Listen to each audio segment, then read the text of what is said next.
کہے کہ ہمارا رب اللہ ہے، پھر اس پر جم جائیں، ان پر فرشتوں کا نزول ہوتا ہے، نہ کوئی غم کرو نہ خوف، خوشیاں مناؤ جنت کی جس کا تم سے وعدہ کیا گیا تھا۔ اللہ کی ربوبیت پر اطمینان جب انسان کو ہو جاتا، میرا رب اللہ ہے، ربی اللہ، انسان کے لیے نہ کوئی کھٹکا، نہ کوئی خطرہ، نہ کوئی خوف، نہ کوئی حزن۔ جو کچھ ہو رہا ہے کس کے اذن سے ہو رہا ہے؟ اللہ کے اذن سے۔ اللہ کے اذن کے بغیر پتہ تک نہیں ہلتا۔ یہ کوئی اندھا بہرا مادہ نہیں ہے جس سے مجھے کوئی خوف ہو۔ اندھا بھینسا چلا آ رہا ہو اس سے تو ڈرنے کا ہر انسان کو ڈرنا چاہیے، نہ معلوم کس کو ٹکر مار دے، لیکن نہیں، اس کائنات کو چلانے والا ایک سمیع و بصیر خدا ہے۔ وہ جو میرا دوست ہے، میرا ولی ہے، اللہ ولی الذین آمنوا یخرجہم من الظلمات الی النور۔ اللہ اہل ایمان کا ولی ہے، ساتھی ہے، پشت پناہ ہے، مددگار ہے، حمایتی ہے۔ بتائیے جسے یقین ہو جائے کہ اللہ میرا مددگار، اللہ میرا محافظ، اللہ میرا پشت پناہ، اللہ میرا حمایتی، اس کے لیے کوئی خوف ہوگا؟ اس سے کوئی ڈر ہوگا؟ میں مثال دیا کرتا ہوں ایک بہت سادہ، پنجاب کے دیہات کی۔ تو بڑا چودھری ہے اور کوئی غریب کسان ہے۔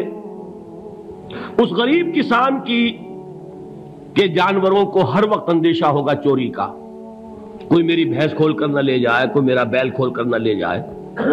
لیکن جس کے بارے میں یہ سب کو معلوم ہو کہ وہ جو بڑا چودھری ہے وہ اس کا دوست ہے، اس کی بچیا کو کوئی خوف ہوگا؟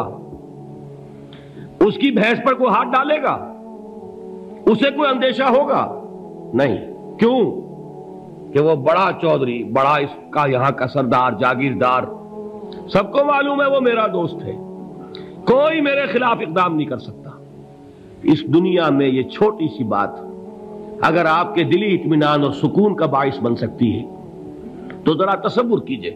میں لفظ تصور استعمال کروں گا صرف اس لیے کہ اس کا ہم جس کو کہتے ہیں ادراک اور شعور کر نہیں سکتے، اگر کے ساتھ کر سکتے۔ اگر یقین ہو کہ اللہ میرا مددگار اور یقین ہو کہ اللہ ہر آن میرے ساتھ ہے، پھر کوئی خوف؟ کس کا خوف؟ کوئی شے اللہ سے بالا تر ہے؟ کوئی قوت اس سے زیادہ طاقتور ہے؟ کوئی اس کے ارادے کو بدلنے والا ہے؟ کوئی اس کی مشیت کے آڑے آنے والا ہے؟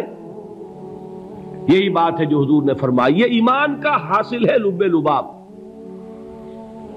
کہ دیکھو اچھی طرح اس بات کو ذہن نشین کر لو، اگر تمام انسان مل کر تمہیں کوئی نقصان پہنچانا چاہے نہیں پہنچا سکتے، مگر جو کچھ اللہ نے لکھ دیا ہو، اور تمام انسان مل کر تمہیں کوئی نفع پہنچانا چاہیں نہیں پہنچا سکتے، مگر وہ شے جو اللہ نے طے کر دی ہو۔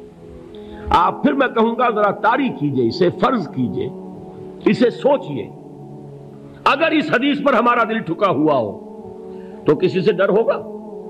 یہ مجھے نقصان نہ پہنچا دے، یہ میری رپورٹ خراب نہ کر دے، یہ میری انکریمنٹ نہ رکوا دے، یہ میرا یہ نہ بگاڑ دے، یہ میرے یہ نقصان نہ پہنچا دے۔ اس کا ڈر، اس کا ڈر، اس کا خوف، اس کی خوشامد، اس کے لیے جا کر طرح طرح سے اپنی عزت نفس کو ذلیل کروانا اس کے سامنے، یہ سب کچھ کیوں کرتا ہے انسان؟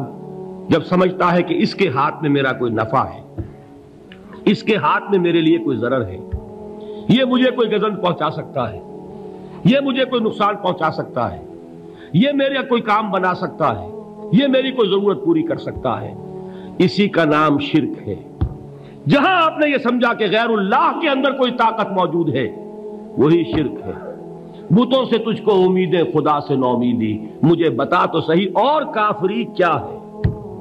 شرک تو یہ ہے۔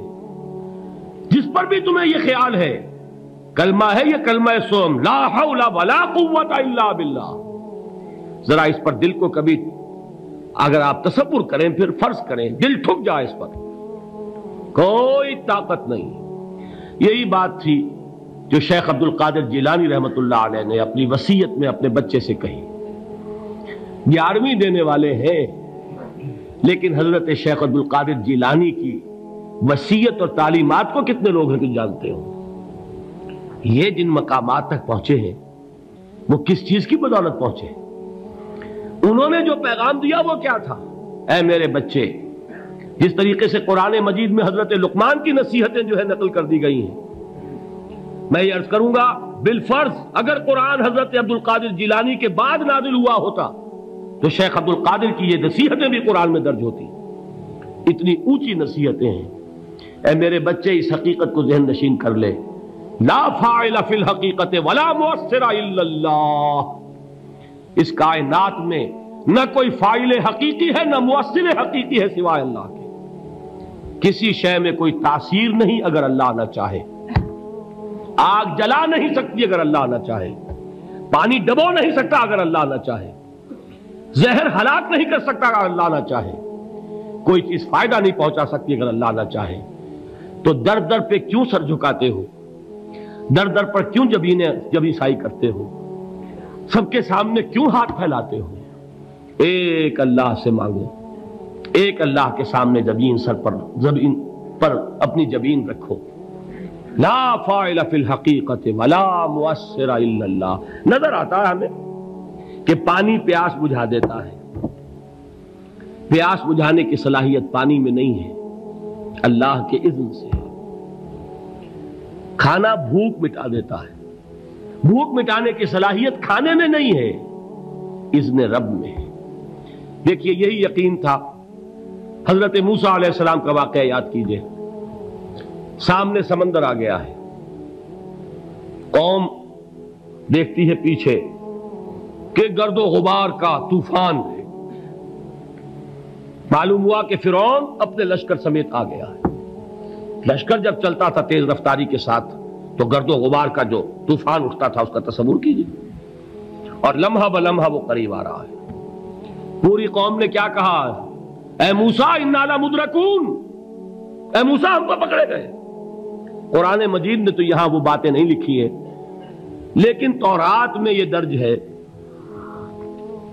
کہ بنی اسرائیل جھگڑنے لگے، دست و گریبان ہو گئے موسیٰ کے ساتھ.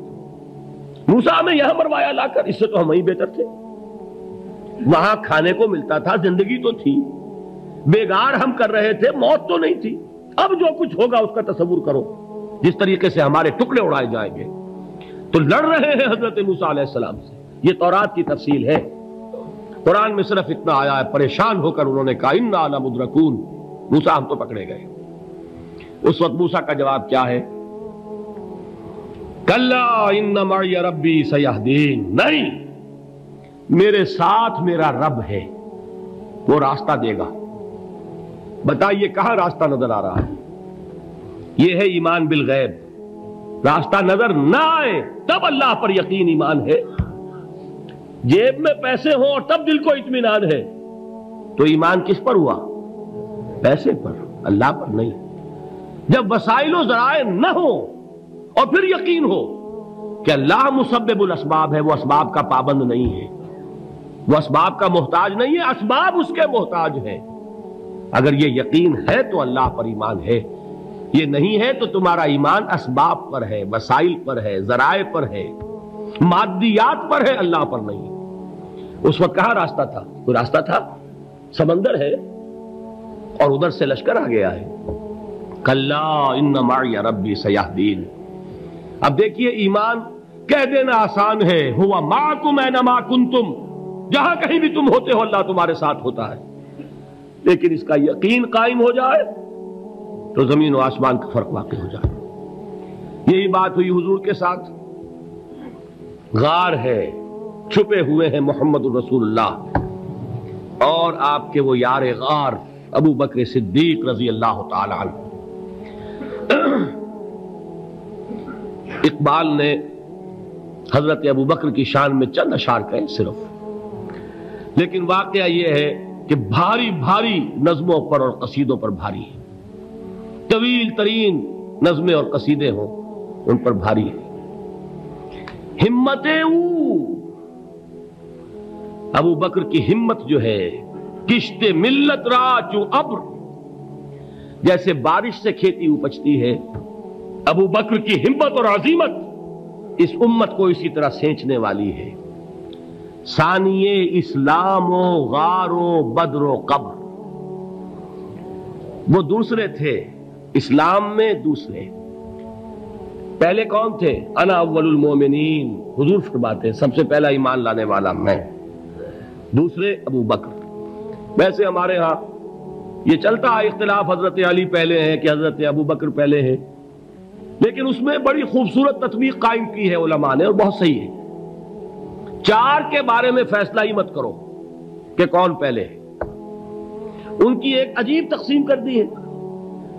آزاد مردوں میں، بالغ مردوں میں سب سے پہلے ابو بکر، بچوں میں سب سے پہلے علی، خواتین میں سب سے پہلے خدیجہ، اور غلاموں میں سب سے پہلے زید ابن حارثہ۔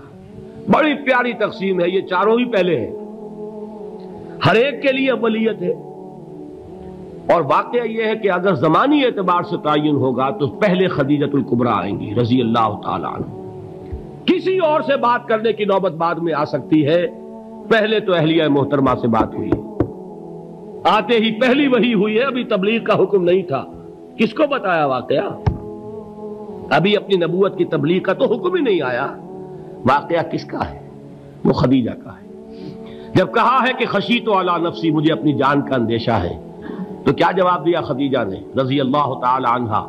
وہ صدیقۃ الکبریٰ ہے۔ صدیقات جو ہے خواتین، ان میں چوٹی پر خدیجۃ الکبریٰ ہے رضی اللہ تعالی عنہا، اور صدیق جو مرد ہیں ان میں صدیق اکبر ہے ابو بکر صدیق رضی اللہ تعالی عنہ، لیکن صدیقات میں چوٹی پر۔ جب حضور نے فرمایا خشیت علی نفسی، کیا فرمایا، کیا عرض کیا، کیسے تسلی دی؟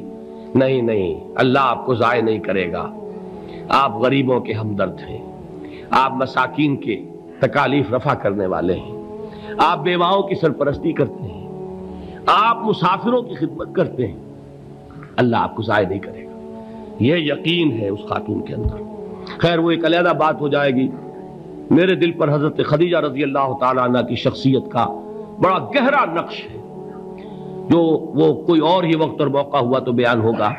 بہرحال اقبال نے ایک مصرے میں جو چار اولیتیں جمع کر دی ہیں، ہمتیں او کشت امت را چو ابر، ثانی اسلام و غار و بدر و قبر۔ اسلام میں حضور کے بعد پہلے کون؟ ابو بکر۔ غار میں حضور کے ساتھ کون؟ ابو بکر۔ بدر کی رات اللہ کا رسول سربسجود، وہ وہ گھاس پھوس کی جو جھوپڑی بنائی گئی تھی، اور وہاں تلوار ننگی لے کر پہرا دینے والا کون؟ ابو بکر۔ اور اس حجرہ عائشہ میں محمد کے بعد سب سے پہلے دفن ہونے والا کون؟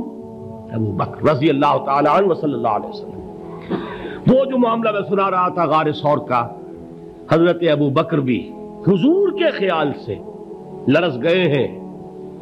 آپ کو یاد ہوگا کہ جا کر پہلے تمام جتنے سوراخ تھے انہیں بند کیا ہے، ایک سوراخ رہ گیا تھا جس کو بند کرنے کے لیے کوئی کپڑا نہیں تھا، وہاں اپنی ایڑی رکھی ہے، تب کہا ہے حضور سے تشریف لائیے، اور اپنے زانو پر حضور کو لٹایا ہے، اور وہاں کسی موذی جانور نے کاٹا ہے، حضور کی آنکھ لگ گئی تھی، اس وقت اس بل کے اندر جو بھی بچھو ہے کیا ہے واللہ عالم، اس نے کاٹا ہے، اس کی تکلیف کی وجہ سے ابو بکر کی آنکھوں سے آنسو ٹپک گئے ہیں، حضور کے چہرے مبارک پر پڑے ہیں، تو حضور جاگے ہیں، معاملہ کیا ہے؟